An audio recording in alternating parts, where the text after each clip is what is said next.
All right, guys, so now that you understand how to define the volatility index and what it's representing to us, we can now move on to applying the inverse volatility index. So more specifically, how does movement in the volatility index determine our directional bias within ES, right? That is what we're trying to get to the bottom of, and you guys will understand the answer to that by the end of this video. So a weak inverse volatility index signals expanding implied volatility. Expanding implied volatility will typically favor bearish directional movement within ES. And so if you have a weak VIX, that's going to favor bearish movement. Therefore, if the VIX is exhibiting weakness, our directional bias in ES is going to be bearish. And so same thing, just flipped. If the inverse volatility index is strong, this is going to signal contracting implied volatility. And so contracting IV typically favors bullish directional movement within ES. Therefore, if the inverse volatility index is exhibiting strength, our directional bias within ES is going to be bullish. So here's a visual of the inverse volatility index. As you guys can see, it's moving down. And as we've said, this is typically going to favor bearish directional movement in ES. And so now you guys can understand why I use the inverse VIX, right? Last video I said it was for readability purposes, that it just kind of makes it easier. Because if the inverse volatility index is moving down, or if it's weak, then this is going to favor bearish directional movement within ES. So it's paired, right?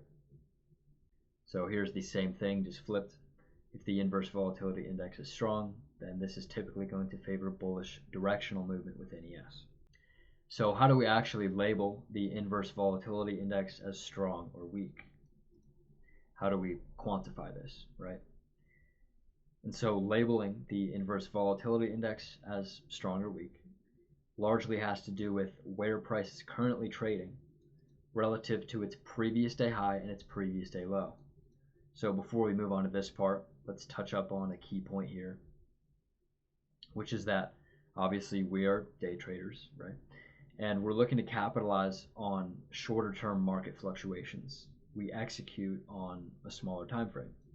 And so since that's true, our contextual analysis of the volatility index should do the same thing, right?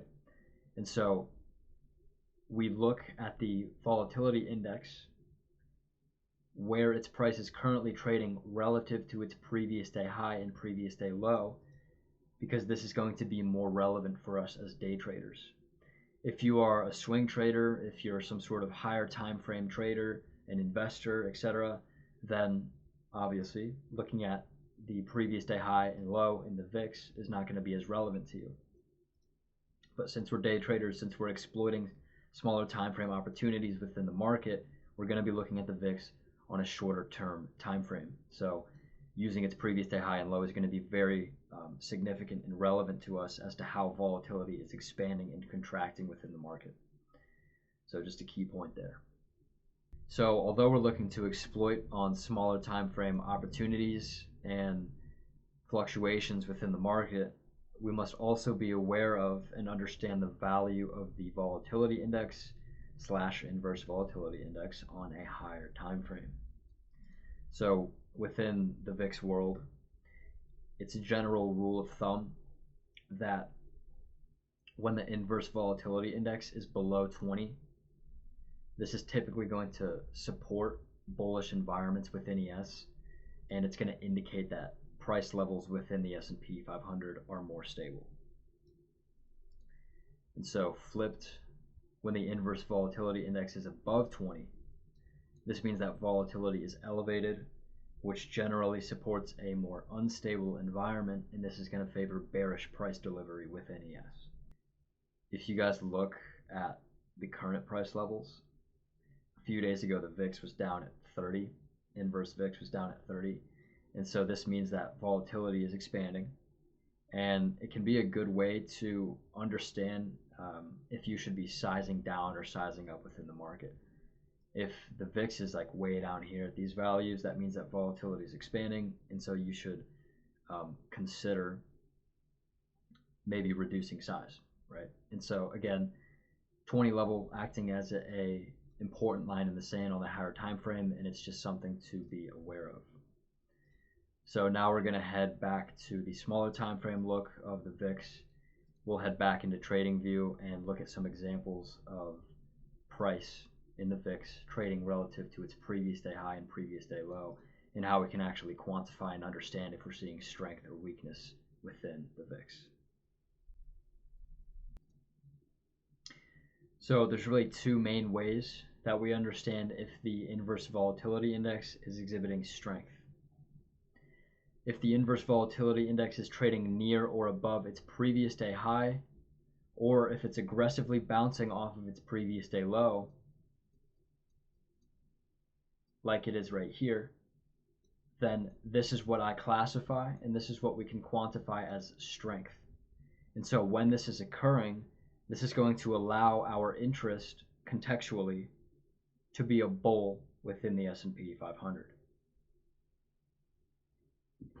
So as you guys can see here, here is yesterday's high in the inverse volatility index, and on this session, on this day, we are gapping up above it.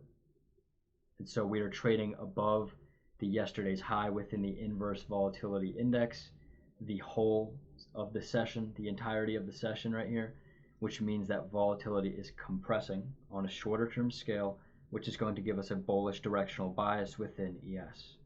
Okay. So same exact thing here.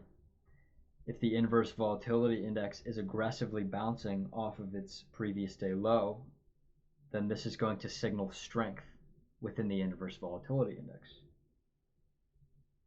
And I don't mean to beat a dead horse, but this is going to give us a bullish directional bias within ES.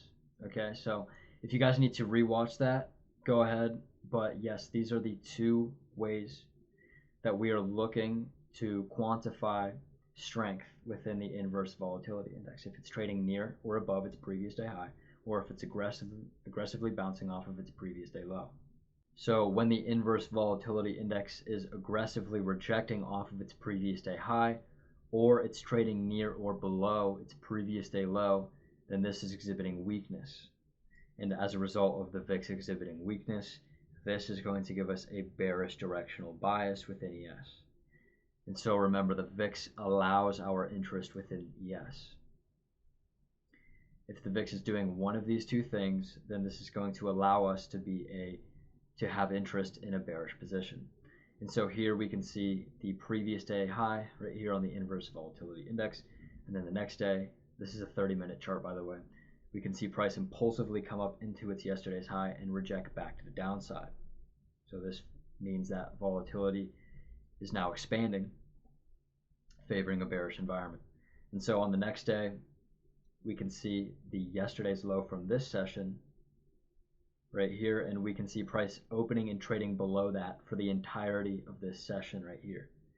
So these are two ways, the two ways that we understand if the VIX, if the inverse volatility index is exhibiting weakness. So now you guys understand how movement in the inverse volatility index determines our directional bias within ES. So now we can move on to an important concept, which is range extension versus mean reversion.